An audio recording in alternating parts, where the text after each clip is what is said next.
neza nanone bakunzi ba L55 TV show twongeye kugaruka kubagezaho akandi gace k'inkuru yacu, inkuru ya mama Ewan, inkuru igeze ahantu haryoshye, Jenny yarakize, bimeze neza.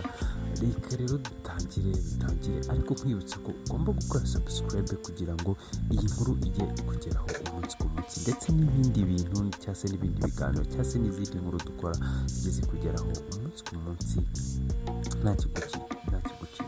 Duherukana rero cya gihe Jenny yarageze mu rugo asanga nyine umwana we ari kurira, yabona yaragiye amuterura avuga ati umwana wanjye, umwana yari yarize yahogoye, nyine Jenny yaramufashe, umwana aratuza nyine yaraceceka. Arangije Jenny nyine aramubwira ati mwana wanjye wari wabuze mama, ati hangane ndahari, wikomeza kurira, wikomeza kugira agahinda, ndahari, urabizi ko nyine Ewana nzahora mpari kubwawe kuko niwe muntu wa mbere yisuza, niwe muntu wa mbere nyine mfite kuri iyi si, niwe muntu wa mbere ugomba kwitaho. Akimara kuvuga gutyo nyine mu manyambo nyine amarira yenze kugwa, aravuga ati surebe ibintu nahoraga nkubwira, ati cyagiye rero igihe washaka kuvanamo, washaka gukora ya makosa yawe, washaka gukora bwa bugoryi bwawe, bwa bwana bwawe, ati n'iki nakubwiraga, ati ubu ngubu nta kindi kiba gihari, ubu uri kwicuza buri munsi, umunsi ku munsi, ariko reba ukuntu wishimye aka kanya, ati reba ukuntu nyine abantu bose bari hano bishimye, reba ukuntu Nyambo yishimira umwana, reba ukuntu mama Nsabi yishimira umwana, reba ukuntu mwishimira, reba ukuntu nawe umwishimira, ati nyine ubona ko nyine byanga binuka byatanze umusaruro mwiza, atari kuyuza gukora bwa bugoryi bwawe, yuza gukora bya bintu washaka gukora, ati ubu ngubu aka kanya, ubu ngubu nta kindi uba urimo uretse agahinda ko kuvuga ngo narihekuye, uretse agahinda ko kuvuga ngo ndamukumbuye, uretse agahinda nyine nk'ako ngako uba ufite, nta kindi uba ufite, hatari kureba ukuntu aka kanya wishimye, reba ukuntu umwana kubona agatuza. Noneho Nyambo arabona ko Jenny aravuga ati ni ukuri kw'Imana mwarakoze kungira inama, ateriga niyo mpamvu mbafite, nta kuntu nanjye naba mfite abantu b'abamama babiri bazi ibintu baciye mu buzima bwinshi bugiye butandukanye ngo nkore ikintu cyo kubugoryi bareba, ati ni ukuri kw'Imana mwarakoze byibura nyine, ati nubwo wenda nyine hari byinshi uno mwana yibutsa, ariko nanone hari byinshi nanone aza agahita ahanagura mu buzima bwanjye, ati ni ukuri kw'Imana mwarakoze. Ubwo rero nyine Eric we yacecetse yumiwe, ntazi nyine ngo birava birajya hehe, nyine we nta nubwo nyine yari yamenya n'inkuru nyine yimbitse ya nyayo, uretse kugenda babica hejuru bakamubwira ngo byagenze gutya na gutya, ariko we nta nubwo nyine aramenya uko ibintu bimeze. Ubwo rero bakiri aho ngaho, ubwo ngubwo nyine nuko bari batwawe iseho wa mukobwa, iseho wa Banyambo nyine, n'uwo mukobwa nyine usigaye baho ngaho yaraje aravuga ati araza ahita abona Eric aravuga ati mwisha wabaye umugabo, makuru yawe ibintu biragenda neza.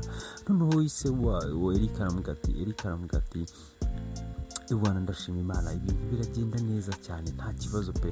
Noneho uwo mugabo ahita amuga mu buri dogiteri ibintu biragenda neza kabisa, abantu urabavura bikomeye. Noneho Eric aramuga ati ntabwo nabikora cyane nyine, ntabwo navuga ngo wenda natangira kuko nibwo nkirangiza kwiga, ariko ndakubwiza ukuri, wowe ikintu wumva cyose urwaye pfa kuba kijyanye n'ibintu n'ibibazo byo mu mutwe cyangwa se ibindi bintu, wowe Ewana umubwire Ewana ndagukoraho ryake, wowe pfa kuba ari ikintu kijyanye cyerekeranye n'umutwe, ari kuvuga ijisho, ari ukuvuga iki, ari ukuvuga amatwi, ari ukuvuga pfa kuba kiri ku mutwe, wowe ukijyeho nyine icyo urwaye cyose.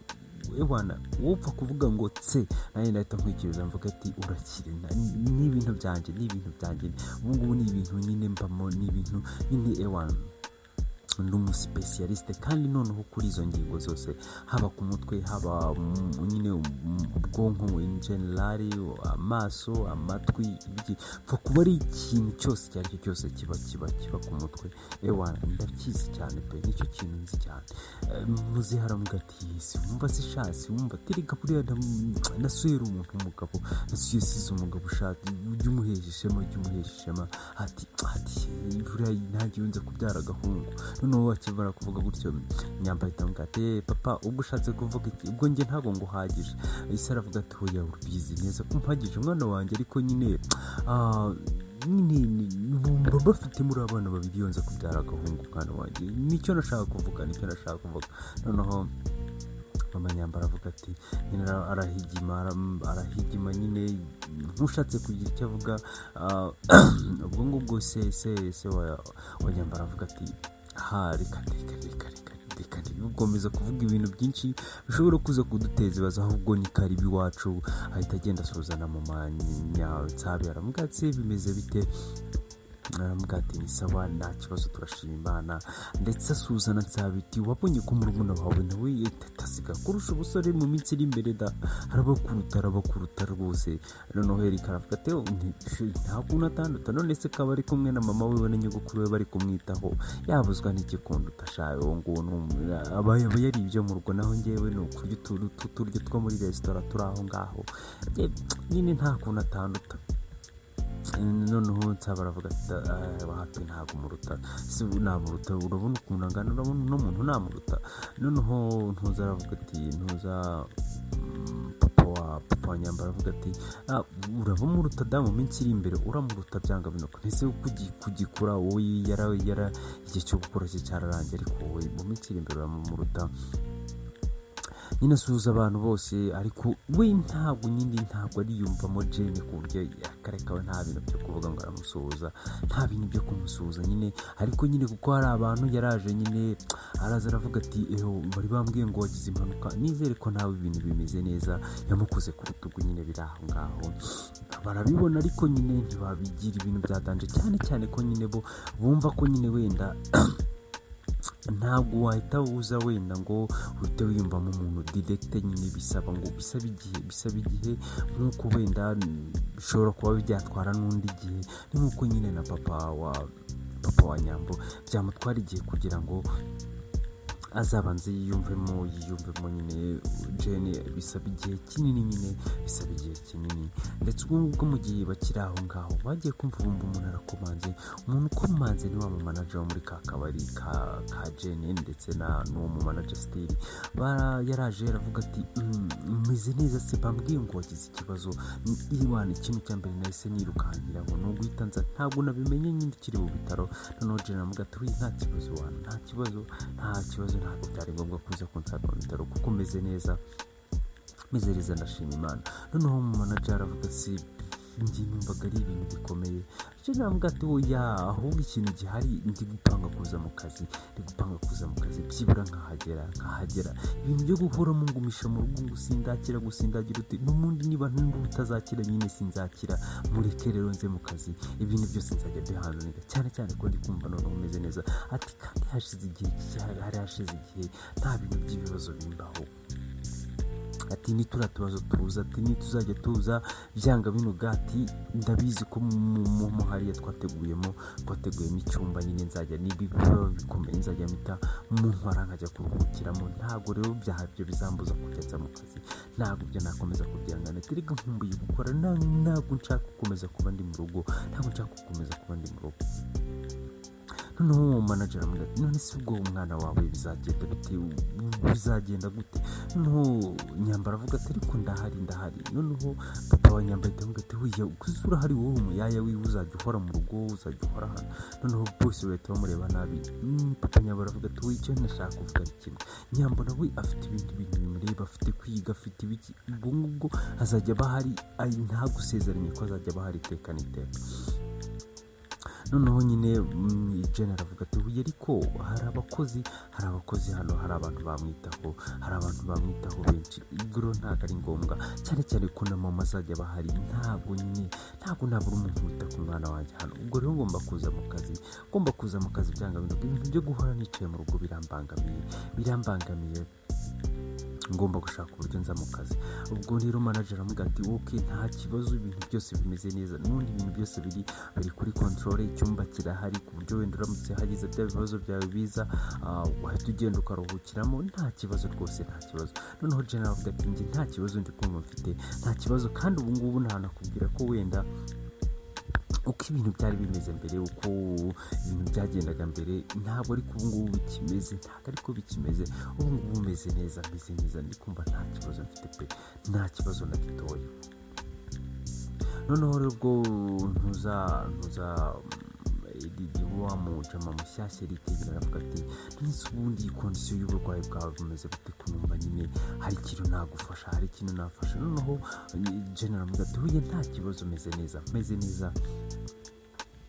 Ati ni byiza kuba ngo ufite wenda nk'umudokiteri, wenda umudokiteri wo mu mutwe, cyane cyane ko nanjye wenda bisa nk'aho ari stress zo mu mutwe ziba ziri kubitera, ariko wakakajya ndi kumva meze neza, ewana mfite ubuzima bwiza, nta kibazo mfite pe.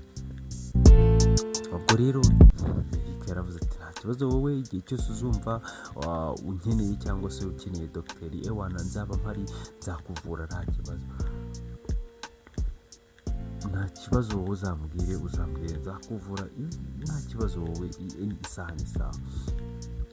Ubwo rero manager yaravuze ati nta kibazo. Noneho njye nari mpitiye hano, nari ngize ngo numve ukuntu umeze, numve ukuntu bimeze. Ati noneho reka ajye gutegura uko ku kazi, ntegure kuza kwawe, ntegure no kukwakira, dore ko cyane ko n'abakozi batakuzi, bumva ngo hari umubosi umeze gutya na gutya, bo nta nubwo banakuzi. Kandi wibuke ko hari muri kariya kabari imigabane myinshi irimo ni yawe. Ati ubwo ngubwo rero twiteguye no kukwakira, reka njye kuba ntegura noneho kuzakwakira nyine nk'umuntu, ewana nka CEO nyine, nka nyine byose bya club yacu. Ugomba kuba ari umunsi nyine ushamaje nyine, kandi umunsi w'amateka kuri wowe byanga binoga. Rero ugomba kuba ari umunsi munini nyine, uri big nyine, byahatari kuri wowe, nk'uko nyine n'ubundi twari kujya kuyitangira tuyifunguye, nubwo byo byose byabaye bidahari. Reka noneho rero nyine ngende ntegura umunsi. Noneho uwo munsi noneho urabona ko uzaba ufite famiye nini, uzaba ufite famiye ngari, uzaba ufite abantu benshi kuruta uko wari kuba bafite cya gihe. Reka gende bitegure binoze neza, ewana uzaza ibintu bimeze neza.